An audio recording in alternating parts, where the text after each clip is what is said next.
Hi ஒருவன். So எதுக்காக இந்த வீடியோ போடலான்ட்டு நான் ரொம்ப யோசிச்சுட்டே இருந்தேன். இந்த வீடியோ ஒரு கண்டென்ட்டாக எடுத்து போடணுமா அப்படின்ட்டு. ஆல்ரெடி டிஎன்ஏ 2025 பற்றியும் பேசுகிறோம், அண்ட் சில பேராமெடிக்கல் கோர்ஸ் பற்றியும் கவுன்சிலிங் பற்றியும் பேசியிருக்கோம், அண்ட் பிஎஸ்சி கோர்சஸ்னால் என்னென்ன சில கரியர் கைடன்ஸ் வீடியோக்கள்லாம் நம்ம போட்டிருக்கோம், இல்லைன்னு சொல்ல. பட் இந்த இன்ஜினியரிங் அட்மிஷனில் என்னெல்லாம் முக்கியத்துவம் வாய்ந்தது, ஏன்னா பல மாணவர்கள் 1.25 லட்சம் சீட் 2 லட்சம் பேர் வந்து பங்கேற்பாங்க. இந்த 1.25 லட்சம் சீட்டு வந்து பார்த்திங்கன்னா நம்ம இன்ஜினியரிங்கில் தான் கொட்டி கிடக்குது. ஆனால் அதில் வருஷம் 1,10,000 பேர் சேர்றாங்க. போன வருஷம் 1,06,000 பேர் சேர்ந்தாங்க. முந்தின வருஷம் வந்து பார்த்திங்கன்னா 85,000 பேர் சேர்ந்தாங்க. ஸோ கிட்டத்தட்ட ஒரு 50,000 சீட்டு பக்கம் வேக்கண்ட் ஆயிடுது. இதெல்லாம் எதனால? கண்டிப்பாக வந்து ஒரு சில விஷயங்கள்னால. சரி, அட்மிஷன் ஓப்பன் ஆயிடுச்சா என்ன? எல்லாருமே வந்து அட்மிஷன் போட்டுட்ருக்காங்க. ஸோ அட்மிஷன் ஓப்பன் ஆயிடுச்சுன்னு நினைக்கிறேன். எனக்கும் அந்த சந்தேகம் வந்துருச்சு. காரணம் என்ன அப்படின்னா, எனக்கு ஃபோன் பண்ணுறவங்களாம் அட்மிஷன் போட்டாச்சுங்க சார், நீங்கள் வேறு கவுன்சிலிங் பற்றி பேசிகிட்டு இருக்கேன் அப்படின்னா என்னன்னு கேட்குறாங்க. ஓ, கவுன்சிலிங்னாலே என்னன்னு தெரியாது சில பேர்த்துக்கு. எனக்கு தெரிஞ்சு பல பேர்த்துக்கு தெரியாதாட்டிருக்கு. அட்மிஷன் ஓப்பன் ஆயிடுச்சு. நல்லா கேட்டுக்கோங்க, அட்மிஷன் ஓப்பன் ஆயிடுச்சு. அதாவது இன்ஜினியரிங் சம்மந்தப்பட்ட அட்மிஷன் ஓப்பன் ஆயிடுச்சு. பல மாணவர்கள் போய் சேர்ந்துக்கிட்டு இருக்காங்க. அப்படிங்கிறது எனக்கே எப்படி தெரியுதுன்னா, ஃபோன் கால் வச்சு தான். ஏன்னா நான் ஒன்றும் எல்லாத்துக்கிட்டே போய் கேட்கலை. எல்லாருமே ஃபோன்லேயே சொல்கிறாங்க, சார் நான் இந்த காலேஜில் போட்டேன், நான் அந்த காலேஜில் போட்டேன், அதுக்கு நல்ல காலேஜான்னு கேட்குறதா ஃபோன் பண்ணுறாங்க அதிகமாக. கவுன்சிலிங் பற்றி யாரும் கேட்கல. அப்போ கவுன்சிலிங் எதுக்கு? Waste of time counselling. Director of technical education தான் கவுன்சிலிங் நடத்துகிறாங்க. அப்போது அந்த கவுன்சிலிங் வந்து எப்பேற்பட்ட கவுன்சிலிங், அது கவர்மெண்ட் கோட்டாவில் என்னெல்லாம் சலுகை கிடைக்கும், என்னெல்லாம் வந்து மாணவர்கள் மிஸ் பண்ணுறாங்க, அண்ட் கவுன்சிலிங் மூலிமா போனால் தான் லோன் கிடைக்கும், இதெல்லாம் எதுவுமே தெரியாமல் போய் போட்டாச்சு. ஆனால் ஒன்று சொல்லிடுறாங்க எல்லாருமே, என்னென்னா இந்த மாதிரி வந்து காலேஜில் வந்து அட்மிஷன் போட்டுட்டா ஒரு புக்கிங் மாதிரி ஒரு 5,000 10,000 பே பண்ணிட்டா கவுன்சிலிங் டைமில் எங்கள் காலேஜே நீங்கள் வந்து எடுத்துக்கலாம். உங்கள் கட் ஆஃப் கம்மியாக இருந்தாலும் சரி, அதிகமாக இருந்தாலும் சரி, எங்கள் காலேஜே நீங்கள் வச்சு எடுத்துக்கலாம். நல்லா கேட்டுக்கோங்க, உங்கள் ஐடி பாஸ்வேர்டு வாங்கிடுவாங்க காலேஜ், தெரியுங்களா?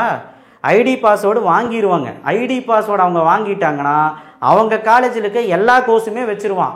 ஏன்னா அவங்க காலேஜ் தானே உங்களுக்கு கிடைக்கணும், எப்படியாவது அவங்களுக்கு சீட்டு ஃபில் பண்ணணும். எல்லா காலேஜுக்கு இருக்க ஒரு டார்கெட் அது. ஸோ அதனால் இப்போவே ஒரு 1000 சீட் இருக்குது நம்ம காலேஜில், நம்ம ஒரு 300-400 சீட் நிரப்பிடுவோம் அப்படின்னு ஒரு முச்சந்தியில் இருக்காங்க. ஸோ அதனால் தயவு செய்து மாணவர்கள் நீங்கள் தான் விழிப்புணர்வோடு இருக்கணும். எனக்கு தெரிஞ்சு நீங்கள் கேட்குற மாதிரி தெரியல, யாருக்குமே அந்த விழிப்புணர்வு இல்லை. நேற்று சாய்ஸ் ஃபில்லிங்னு ஒரு வீடியோ போடுறேன், நிறைய பேர்த்துக்கு தெரியாதுன்னு எனக்கும் தெரியும், புதுசாக இருக்கும்னு எனக்கும் தெரியும். அதை பார்த்து நிறைய பேர்த்துக்கு என்னென்னே புரியல. ஸோ இதெல்லாம் எனக்கு புரியுது. பட் ஆனால் நிறையா நாட்கள் இருக்குது, நிறைய வீடியோக்கள் வரப்போகுது. நம்ம மட்டும் இல்லை, நிறைய சேனலில் போட போகிறாங்க. நிறைய வீடியோக்கள் பார்த்து நீங்கள் தான் கற்றுக்கணும், புரிஞ்சுங்களா? அப்படி கற்றுக்கிட்டிங்கன்னா கண்டிப்பாக நான் சொல்கிறேன், நீங்களே சாய்ஸ் ஃபில்லிங் பண்ணிக்கலாம். ஒன்று. ரெண்டாவது, நீங்களே அப்ளிகேஷன் ஃபார்மும் ஃபில் பண்ணிக்கலாம். எங்கேயுமே போக வேண்டாம், உங்கள் லேப்டாப் இருந்தால் போதும். எல்லாமே ஃபோன்லேயும் பண்ணிக்கலாம்.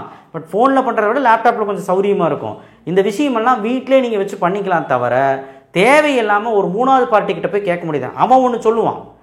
இப்போது உதாரணத்துக்கு நான் சொல்கிறேன், எனக்கு ஃபோன் பண்ண ஒரு தம்பி சொன்னாங்க, சார் ஆல்ரெடி வந்து 20 பேர் அந்த காலேஜில் போய் சேர்ந்துட்டாங்க அப்படின்னு எனக்கு ஒரு நியூஸ் கிடச்சிது. அதனால் பயந்து போய் நானுமே என் பக்கத்து வீட்டில் இருக்கிற அந்த காலேஜ் பக்கத்தில் இருக்க காலேஜ் போய் சேரலான்னு முடிவு பண்ணி நான் போய் சேர்றேன் அப்படின்னு எனக்கு ஒரு ஃபோன் கால். நான் அந்த பையன்கிட்ட சொல்கிறேன், எந்த காலேஜுப்பா அப்படின்னு கேட்கும்போது ஒரு 4th டயர் காலேஜ். உனக்கு எவ்வளோ கட் ஆஃப் வரும்னு கேட்குறேன். எக்ஸ்பெக்டட் கட் ஆஃப் அவர் சொல்கிறேன். இன்னும் ரிசல்ட்டே வரல. அதுக்குள்ளே தீர்மானிச்சிட்டாங்க எல்லாரும், இல்லைன்னு நான் சொல்லவே இல்லை. ஆனால் ஒரு சிலருக்கு ஒரு நம்பிக்கை, ஒரு 180 வரும், 190 வரும். அதில் இந்த பையன் வந்து 180 எடுப்பாருன்னு சொன்னார். ஒரு 180 எடுக்கக்கூடிய மாணவன், எடுக்க போகிற மாணவன் ஒரு 4th டயர் கல்லூரியில் கம்ப்யூட்டர் சயின்ஸ் பிரான்ச்சை போய் புக் பண்ணால் எனக்கு யார் இங்கே ஏமாளின்னு எனக்கு தெரியல. கவர்மெண்ட் கோட்டாவில் கவுன்சிலிங்க்கு வெயிட் பண்ணுறவன் ஏமாளியா, இல்லை நீ முன்கூட்டியே போய் கவுன்சிலிங்கில் முன்கூட்டியே போய் மேனேஜ்மெண்ட் கோட்டாவில் போய் சேர்றது ஏமாளியான்னு தெரியல. ஓ, உங்களுக்கு அது தெரியலையா?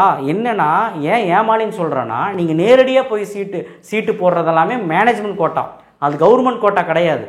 சொல்லலாம், காலேஜ் உங்கள்கிட்ட சொல்லலாம், இங்கே 10,000 கட்டிடுங்க, அதுக்கப்புறம் நீங்கள் வந்து போய் டிஎன்ஏ கவுன்சிலிங் அப்ளை பண்ணி அதில் எங்கள் காலேஜ் வைங்க, அது மூலிமா வந்தால் உங்களுக்கு சலுகையெல்லாம் கிடைக்கும், ஃபஸ்ட் கிராஜுவேஷன் கிடைக்கும், போஸ்ட் மெட்ரிக் ஸ்காலர்ஷிப் கிடைக்கும், உங்களுக்கு கவுன்சிலிங் மூலிமா வந்த மாதிரி கணக்கு காட்டிக்கலாம். ஏன்னா கவுன்சிலிங் மூலிமா வந்து அந்த ஆர்டர் காப்பி இருந்தால் போதும், ப்ரொஃபஷனல் அலாட்மெண்ட் ஆர்டர் இருந்தால் போதும். அப்படி வச்சுக்கலாம், இல்லைன்னு நான் சொல்லவே இல்லை. அதுதான் நான் இப்போ ஒரு கதை சொன்னேன்ல, 180 எடுக்கக்கூடிய மாணவன் ஏதோ பக்கத்தில் இருக்கிற காலேஜ் பெருசாக இருக்குன்னு பார்த்து போய் சேர்ந்து ஏதோ 4th டயரில் போய் கம்ப்யூட்டர் சயின்ஸ் காலேஜ் போய் எடுத்தா யார் ஏமாளிங்க? அதுதான் நடந்துட்டு இருக்குது. நிறைய பேர்த்துக்கு அது தெரியறது இல்லை. ஒரு பிராண்டுன்னு சொல்லக்கூடிய ஒரு பெரிய கல்லூரி, டயர் 1 கல்லூரியில் ஃபீஸு லட்சமாக வாங்குறாங்க மேனேஜ்மெண்ட்டில். அதை தவிர்க்கவே முடியாது. இப்போல்லாம் பெரிய பெரிய காலேஜில் வந்து பார்த்திங்கன்னா டயர் 1 கல்லூரியில் மிகப்பெரிய கல்லூரின்னு சொல்கிற கோயம்புத்தூரில், சென்னையில் மிகப்பெரிய கல்லூரின்னு சொல்கிறதெல்லாம் என்ன பண்ணுறாங்கன்னா எக்ஸாம் வச்சு தான் உள்ளே எடுக்கிறான். மேனேஜ்மெண்ட் கோட்டாக்கே மெரிட் மேனேஜ்மெண்ட் சொல்லிட்டு எக்ஸாம் வச்சு தான் உள்ளே எடுக்கிறான். ஸோ அவங்களுக்கு ஏன் எக்ஸாம் வச்சு எடுக்கிறான்? யார் யாரோ வந்து சேர்றாங்க, யாரையும் நாங்கள் சேர்த்த மாட்டோம், அவனுக்கு ஸ்கில் இருக்கான்னு பார்க்குறோம், இப்போ இருந்தே பையனுக்கு ஸ்கில் இருக்கான்னு பார்க்குறோம் தான் சேர்த்துறான். ஸோ அங்கே பணமும் கொடுக்கணும் அண்ட் எக்ஸாமும் எழுதணும். பணம் எவ்வளோன்னு கேட்டால் 10 லட்சம் 15 லட்சம்லாம் இல்லைங்க, 20 லட்சத்துக்கு மேலே சொல்கிறாங்க. இப்போல்லாம் காசுக்கே மதிப்பு இல்லாமல் போயிடுச்சு இல்லையா? ஸோ அந்த மாதிரி நீங்கள் போய் சிக்கிட்டு இருக்கீங்க, உங்ககிட்ட பணம் இருக்குதுன்னு தெரியும், அதனால் ஃபோன் போடுறாங்க, நீங்களும் போய் சேர்ந்துடுறீங்க. டயர் 1 காலேஜஸ் எல்லாம் முக்கால்வாசி ஃபோன் பண்ணுறது இல்லைங்க, கூப்பிட்றதெல்லாம் டயர் 2 டயர் 3 டயர் 4 காலேஜ் தான்.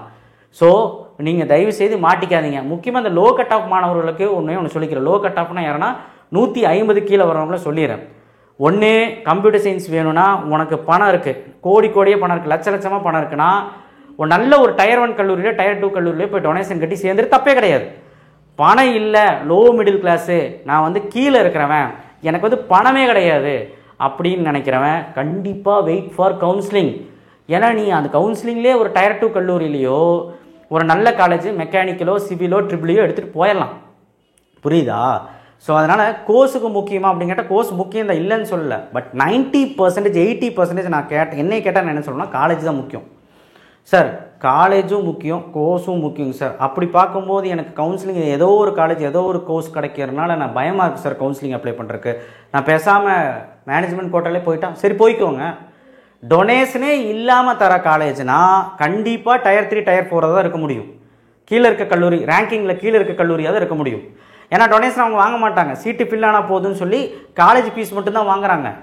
ஆனால் டயர் 1 கல்லூரிகள் அப்படி கிடையாது, டொனேஷனும் வாங்குவாங்க, குவாலிட்டி ஆஃப் எஜுகேஷன் இருக்கும், இல்லைன்னு சொல்ல. அதனால தான் லட்சமாக டொனேஷன் வாங்குறாங்க. அதில் உங்கள் இஷ்டம், நீங்கள் பணம் இருந்தால் போய்க்கலாம். ஆனால் அதுக்குன்ட்டு ரொம்ப கீழே இருக்க காலேஜில் போய் சேர்ந்து என்ன பிரயோஜனம் எனக்கு தெரியல. AIDS தான் வேணும், ஆர்டிஃபிஷியல் இன்டெலிஜென்ஸ் டேட்டா சயின்ஸ் தான் வேணும்னு சொல்லிட்டு குப்பை மாதிரி போய் சேர்றீங்க. எனக்கு என்னன்னு புரியல. நல்ல கல்லூரி கவுன்சிலிங்கில் கிடைக்காது, எனக்கு கிடைக்காது, அதனால் நான் போகிறேன். நான் மேக்ஸில் நல்ல மார்க் எடுக்க மாட்டேன், அதனால் நான் போய் சீட்டு போடுறேன். 1.25 லட்சம் சீட்டுனா சும்மா இல்லை. இந்த தடவை சீட்டு வேறு இன்க்ரீஸ் பண்ணியிருக்கிறாங்க, நிறைய சேஞ்சஸ் வேறு, நிறைய அட்டானமஸ் கல்லூரி வேறு வருது. இதெல்லாம் நமக்கு கொஞ்சம் நாளில் கழிஞ்சாதான் தெரியும். புது கல்லூரியெல்லாம் சில கல்லூரியில் அட்டானமஸாக மாறிட்டு இருக்கு, சீட் இன்க்ரீஸ் பண்ணுறாங்க சில கல்லூரியில். எனக்கு தெரிஞ்சே ஒரு 5-6 கல்லூரியில் வந்து 500 சீட்டு என்ற இடத்துல நான் 900 சீட்டாக மாற்றிருக்கேன், ஒரு 400 சீட் இன்க்ரீஸ் பண்ணிக்கிறாங்க. அப்போ இந்த சீட்டெல்லாம் யாருக்கு எனக்கு புரியல. காலேஜுக்காரங்க சொல்லுவாங்க சீட் இல்லை, கடைசி சீட்டு, நீங்கள் வந்து எடுக்கலைன்னா அவ்வளோதான், அடுத்தவங்களுக்கு போயிடும், இந்த சீட்டு நீங்கள் எடுக்கலைன்னா சீட்டு முடிஞ்சு போயிடும், ரிசல்ட் வந்ததுக்கப்புறம் சீட்டு கிடைக்காது அப்படிலாம் சொல்லுவாங்க. பட் சீட்டு நிறையா இருக்குங்க, அதுதான் ரொம்ப உண்மை. அண்ட் டயர் 1 கல்லூரியில் வேணால் சீட்டு இருக்காது. அது காரணம் என்னென்னா டிமாண்ட் ஜாஸ்தி, அந்த கல்லூரியில் பிளேஸ்மெண்ட்ஸ் இருக்கும், அந்த கல்லூரியில் சென்டர் ஆஃப் எக்ஸலன்ஸ் இருக்கும், குவாலிட்டி ஆஃப் எஜுகேஷன் இருக்கும், இல்லைன்னு சொல்ல. பட் கீழே இருக்க கல்லூரியில் குவாலிட்டியெல்லாம் இருக்கும், ஆனால் பிளேஸ்மெண்ட் எந்த அளவுக்கு இருக்குங்கிறது உண்மைத்தன்மை. அது அங்கே போனால் தான், அங்கே பசங்கிட்ட கேட்டால் தான் தெரியும். நீங்கள் காலேஜெல்லாம் போகிறீங்க, அது நல்ல விஷயந்தான். பட் ஆனால் அங்கே போய் ஏன் அட்மிஷன் போடுறீங்க? மண்டையை கழுவிடுறாங்க, நீங்களும் போயிட்டு அட்மிஷன் போட்டுடுறீங்க. பேரண்ட்ஸுக்கு தான் இந்த வீடியோவே. பணம் அவ்வளோ வச்சுருக்கீங்கன்னு நினைக்கிறேன். ஸோ அதனால் தயவு செய்து wait for counselling. First graduation 25,000 rupees வேணாமா? அண்ட் SC SC STக்கு 50,000 வேணாமா? இதெல்லாம் கவுன்சிலிங் மூலிமா போனால் தான் கிடைக்கும். அண்ட் தமிழ் புதல்வன் திட்டம், அந்த புதுமை பெண் திட்டமெல்லாம் வேணாமா? 1000 மாதம் வேணாமா? கவர்மெண்ட் ஸ்கூல் படித்தவங்களுக்கு வேணாமா? அண்ட் ப்ளஸ் உங்களுக்கு வந்து பார்த்திங்கன்னா நிறைய சலுகைகள் தர்றாங்க, புரியுதுங்களா? இது போக நிறைய கன்செஷன் இருக்குது. அண்ட் எஜுகேஷன் லோன் வேணாமா? ஒரு கவர்மெண்ட்டு கோட்டாவில் போனால் தான், கவுன்சிலிங் மூலிமா போனால் தான் உனக்கு எஜுகேஷன் லோனே கிடைக்கும். அந்த எஜுகேஷன் லோன் போய் நீ நான் கேட்குறேன், ஃபஸ்ட்டு வருஷம் வந்து ஒரு 2 லட்ச ரூபா கட்டி சேர்ந்துட்டேன், அடுத்த 2 லட்ச ரூபா எப்படி கட்டுவேன்? மொத்தமாக ஒரு 10 லட்ச ரூபா உங்கள் வீட்டில் எடுத்து வச்சுருக்கீங்களா? ஸோ எஜுகேஷன் லோன் கிடைக்கிறது கூட நம்ம வந்து கவுன்சிலிங் மூலிமா போனால் தான் கிடைக்கும். ஸோ நான் சொல்கிறத கேளுங்க, இல்லை நம்ம சொல்கிறத நீங்கள் கேட்கலைனாலும் பரவாயில்ல. பட் நிறைய மாணவர்கள் இந்த மாதிரி நான் 2-3 வீடியோ போட்டுட்டேன், எப்படியெல்லாம் ஏமாற்றுவாங்கன்னு வீடியோ போட்டுட்டேன். இருந்தாலுமே நீங்கள் வந்து போய் சேர்றீங்க. 20 கால் வருது, 15 கால் வருது, 30 கால் வருதுன்னு பேரண்ட்ஸ் சொல்கிறாங்க எனக்கு ஃபோன் பண்ணி. கால் வரட்டும், அவங்க கடமை அவங்க பண்ணுறாங்க. நீங்கள் உங்கள் கடமைக்கு நான் கவுன்சிலிங் வெயிட் பண்ணுறேன், நாங்களே எல்லாம் பண்ணிக்கிறோம், எங்களுக்கு தெரியுங்க சார், நாங்களே பார்த்துக்குறோம் அப்படின்னு சொல்லிட்டு வச்சுருங்க டீசெண்டாக. அவ்வளோதான் முடிஞ்சு. காலேஜ் கூப்பிட்றாங்களா, பார்க்குறாங்க சார், நாங்கள் ட்ரை பண்ணுறோம், ட்ரை பண்ணுறோம், அவ்வளோதான், அதோட முடிஞ்சு. காலேஜ் கூப்பிட உங்களுக்கு டிமாண்டுன்னு நினச்சிட்டு இருக்கீங்களா? டிமாண்டெல்லாம் கிடையாது, சரிங்களா? உங்களுக்கு டிமாண்டுன்னு நினச்சிட்டு இருக்கீங்களா? அவங்களுக்கு அந்த பிஸ்னஸ் நடக்கிறதுக்காக அந்த டிமாண்டு, அந்த அவங்க வந்து டார்கெட் முடிக்கிறதுக்காக அவங்க வந்து கூப்பிட்றாங்க. நீங்கள் என்ன நினச்சிக்கிறீங்க? எனக்கு டிமாண்டு ஜாஸ்தி, அதனால தான் எனக்கு கால் வருது அப்படின்னு நினச்சிருக்கேன். ஸோ இந்த மாதிரி பல விஷயங்கள் போயிட்டுருக்கு. அட்மிஷன் ஓப்பன் ஆன மாதிரி குடுகுடுன்னு இப்போ போய் போட்டுட்ருக்கீங்க வேகமாக. எனக்கு ஒன்றுமே புரியல. ஆனால் கவுன்சிலிங் நமக்கு 6ஆம் தேதியோ 7ஆம் தேதியோ, மே 6ஆம் தேதி 7ஆம் தேதியோ அப்ளிகேஷன் ப்ராசஸே ஓப்பன் ஆகும். 9ஆம் தேதி உனக்கு ரிசல்ட்டுன்னு சொல்லிக்கிறாங்க. ஸோ அப்போது ஒரு மாதம் டைம் தருவாங்க. 6ஆம் தேதி முடி, ஜூன் 6ஆம் தேதி முடி உனக்கு அப்ளிகேஷன் ப்ராசஸ்க்கே டைம் தருவாங்க. ப்ளஸ் உனக்கு கவுன்சிலிங்கே எப்போ ஸ்டார்ட் ஆகும்? சர்டிஃபிகேட் வெரிஃபிகேஷன் முடிஞ்சு உனக்கு ரேங்க் லிஸ்ட்டு வரும். ரேங்க் லிஸ்ட் வந்து ஜூன் லாஸ்ட் வீக்கோ ஜூலை ஃபஸ்ட் வீக்கோ தான் வரும். ஜூலை கடைசியில் தான் ஃபஸ்ட் ரவுண்டு கவுன்சிலிங்கே ஸ்டார்ட் ஆகும். இவ்வளோ பெரிய ப்ராசஸ்ஸு. இதெல்லாம் மீறி நீங்கள் வெயிட் பண்ணாமல் நீங்கள் இப்போவே போய் ஏன் போடுறீங்கன்னு தெரியல, பார்த்துக்கோங்க. ஒரு வேளை மேனேஜ்மெண்ட் கோட்டாவில் போகணுன்னு நினச்சிங்கன்னா நான் முதல்ல சொன்ன கதை தான். பணம் இருந்தால் லோ கட் ஆஃபாக இருந்தால் போய் சேர்ந்துருங்க. இல்லை பணமும் இல்லை, லோ கட் ஆஃப் தான் எடுக்க போகிறேன்னா வெயிட் ஃபார் கவுன்சிலிங். இல்லையா ரொம்ப லோவாக இருக்கேன், 140 கீழே இருக்கேன், நான் பிசியாக இருக்கேன், ஓசியாக இருக்கேன்னா நீ ஆர்ட்ஸ் அண்ட் சயின்ஸே போயிரு, இன்ஜினியரிங் நிற்கவே வேணாம். நான் அவ்வளோதான் சொல்ல முடியும். இன்ஜினியரிங் தான் படிக்கணும்னு நான் சொல்லவே இல்லை. இருந்தாலும் இன்ஜினியரிங் வெயிட் பண்ணுறவங்களுக்கு மோசமெல்லாம் ஆகாது, நல்ல கல்லூரிகள் கிடைக்கும். என்ன கோர்ஸில் கொஞ்சம் காம்ப்ரமைஸ் பண்ணிக்கணும், லோ கட் ஆஃபாக இருந்தால், அவ்வளோதான். ஒரு 150க்கு மேலே இருக்கிறவங்களுக்கு எந்த ஒரு பாதிப்பு இல்லை. அதுவே 175 170க்கு மேலே இருந்தீங்கன்னா ஏன் நீங்கள் போகிறீங்க? ஜம்முன்னு நம்ம கவுன்சிலிங்லேயே வந்து பார்த்தீங்கன்னா உங்களுக்கு பெரிய காலேஜே கிடச்சிரும். ஓகேவா? எஸ்சி, எஸ்சிஏ, எஸ்டி ஏங்க உங்களுக்கு 120 110 130 எடுத்தாலே பெரிய காலேஜ் கிடைக்கும், டயர் 1 டயர் 2 காலேஜ் கிடைக்கும்.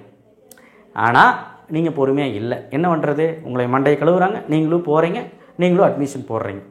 அட்மிஷன் போட்டாச்சு, அங்கே போட்டதுக்கப்புறம் போய் மாற்ற முடியுமான்னு கேட்டால் மாற்ற முடியாது. அவங்க மாற்ற மாட்டாங்க, உங்கள் பணமும் திருப்பி தரமாட்டாங்க. அதே மாதிரி சர்டிஃபிகேட் ஏதாவது கொண்டு போய் கொடுத்துட்டிங்கன்னா அதுவும் திருப்பி தரமாட்டாங்க. நீங்கள் அங்கே சேரணும்னு என்ன வேணாலும் பண்ணுவாங்க. நீங்கள் அதுக்கு ரெடியாக இருந்தால் போங்க, அவ்வளோதான்.